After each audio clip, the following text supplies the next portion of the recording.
Hi folks, well I'm back again and guess what, I finally got some of these Santas painted. Here's an example of how I start off painting. So this is a Santa that you've seen in one of my recent videos where I did the peace and Noel at the base, but I usually just start with the beard. You know, I start going through and I'll pick out about 3 or 4 different Santas to do at one time, do all the way to the beard, and then I'll usually do the cuffs next, and then I'll kind of use a brush, something similar to this size. So here's an example of the brush that I use. Real narrow. I kind of like the square brushes. And what I'll do is I'll just trim in very carefully like this. I'll go around all the beard and I'll trim in with the red or the light green that I used over here, which I'll show you in a second. But I kind of like doing the raised pieces first. Since the cuff is raised a little bit, it's easier to cut in. Same thing down here. But a lot of times it just takes a lot of dexterity and patience, and you have to squiggle that brush in when you're doing the painting. But here's what I use for cutting in, and then I'll use something a little bit wider, like this, and then I'll just kind of block in the red, you know, a little bit more liberally. But I really like these square brushes, and I usually buy them in packs. You know, they come in packs like this. You can get them at Michael's. They've got them in packs like this. But you notice you don't get too many of the... I wish they would give you a pack that had smaller brushes. You know, like they give you 2 of the ones that I really like this size and this size. So I've got a lot of these, but I really like these for the detail and cutting them in. And this is the 4-piece white Taklon shader set. And again, you can pick these up at Michael's. And I like the white Taklon because it just seems to have the right give. It's not too soft. Sometimes when you get into the gold Taklon, I don't know, to me it seems a little, I don't know, a little softer. I just happen to like the white ones. And, you know, then on some of these paints, I really like the Deco Art paints. Here's one that I picked up at Hobby Lobby. This is a festive green. This is really nice. And I'll show you what the green looks like when it's painted up. So see that wreath? See how it's got that glimmer to it? That's this, the festive green that's doing that. Really neat metallic colors that you can use. And they do add a little bit of shine to it, little shimmer. Take it up a notch. That one really turned out nice. He's got the nice look. And then for the eyes, I end up using something really tiny, like this brush, just to give you an idea of how tiny that is. Here, let me show you. I don't know if you can see that, but it takes, and the older I get, it takes everything I've got to get in here, and I even look at the curvature of the tip. So for some reason, it's always had a little bit of a bend to it, so I kind of orient that in the right way. I'll take a deep breath and hold it, and boom, I'll do that little black pupil. Same thing when that dries with the little white dot. But it really does take patience and time. And then there's this other brush that I use. I don't know if I've showed you this before, but this is one that I use for doing the black shading. So in areas like underneath the arms right in here, I like to use a sort of 50-50 black and just plain water. Thin it down. You could go a little bit thicker, but I like to get that flow. And with this brush, I very carefully just kind of follow these areas.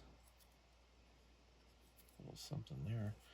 And, you know, inside here, I just try to do a little bit of shading, you know, around, you know, the gold in this case. And this is a nice one. This is what I call the Holly Jolly Santa. And you can see around here I've used this very carefully. And yeah, you're going to mess it up.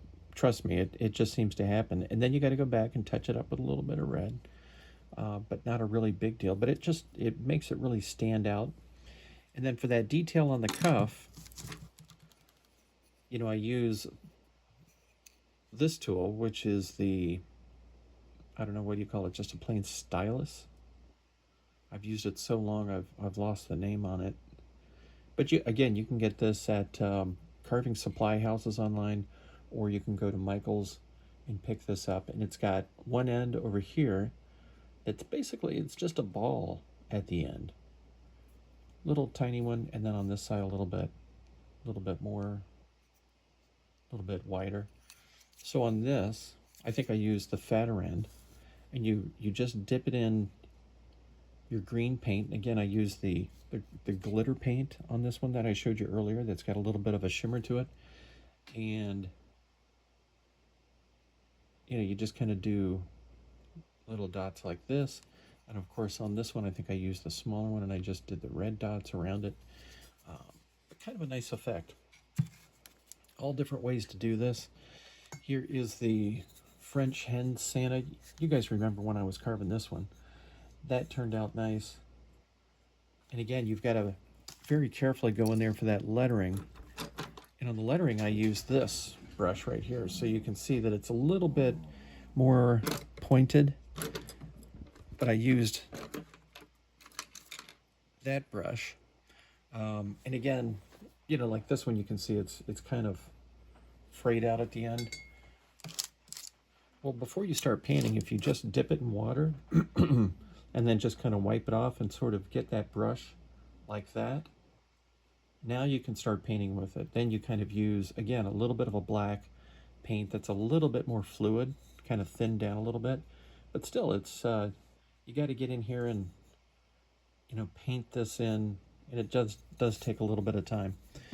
But he turned out nice. And then again, on the base of it, let me hold this up so you can see it. On the base, there's a bittersweet vine that wraps around. And really what I'm trying to do, folks, with a lot of these Santas is create a lot of detail. So I kind of consider these, the robe area down here sort of a palette. And it's like you can do a simple Santa, right? Like this, nothing down there. Or you can jazz it up a little bit. And this one happens to be the 6 geese a-laying.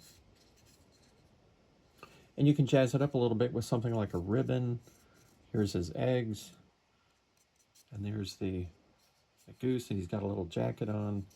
I mean, so what I'm trying to do is just kind of jazz things up a little bit, take advantage, excuse me, of that carving space, that I've got to work with.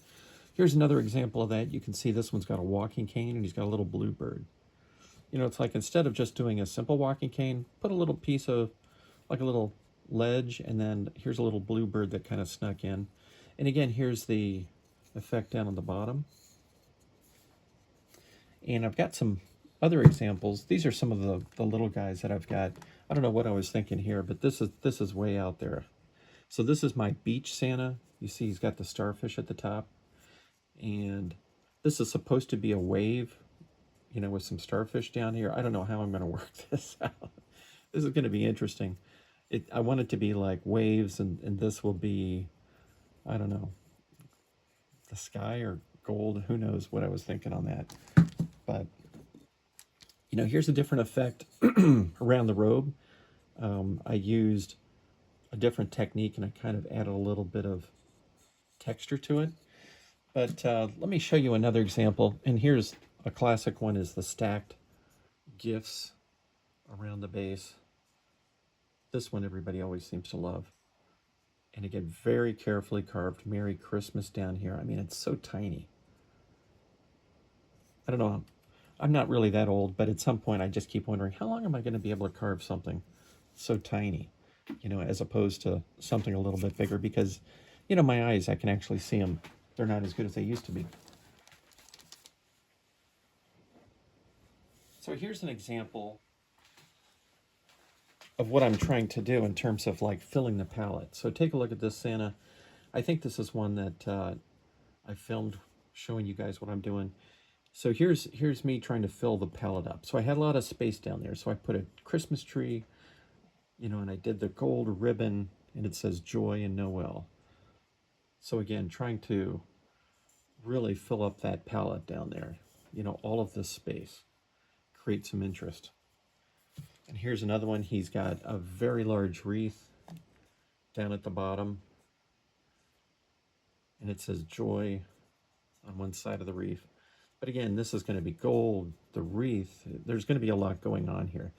But you know what? That's what some people love. That they just love a more complicated Santa with a lot of detail. So they're going to get it in this guy.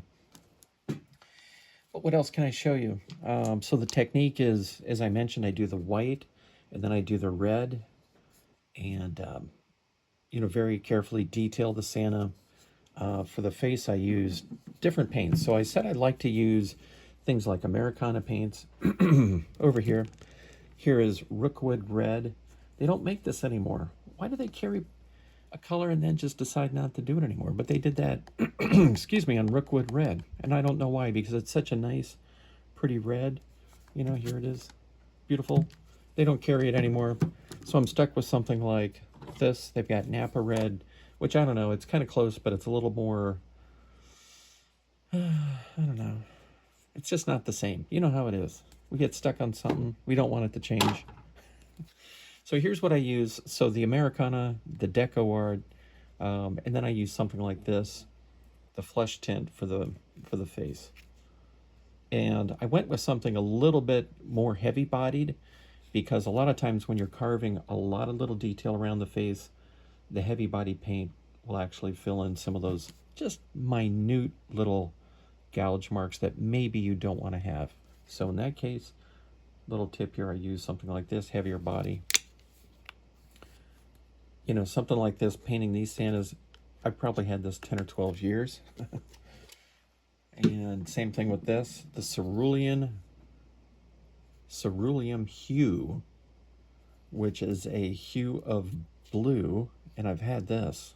I just don't know how long I've had this. 15 years. Another thick-bodied paint. And you pay more for this stuff, like this. But the advantage is that you can always just add a little water if you want it thinner. So you get what you pay for. You're really getting a lot of paint here because it's so heavy-bodied. But again, that is the blue that I use on these eyes. It's this one. And what else can I show you guys, just as by way of a tip?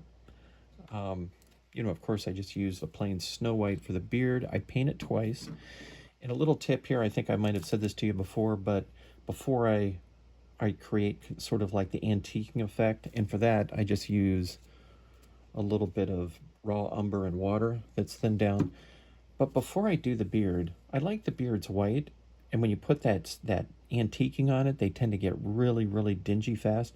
So just put your polyurethane on the beard before you stain it. One little coat, I usually do the whole face. Comes out really nice, because when you wipe it off, you get that nice effect. So that's what I'm up to here, folks. Eventually you got to paint them, and that's what I've been doing, just kind of getting things done. But, it's fun to paint these things when you get into it, because all the details, they're just tons of fun. So, there's the dogs. Folks, I want to thank you for joining me, and we'll look for you next time. Thanks.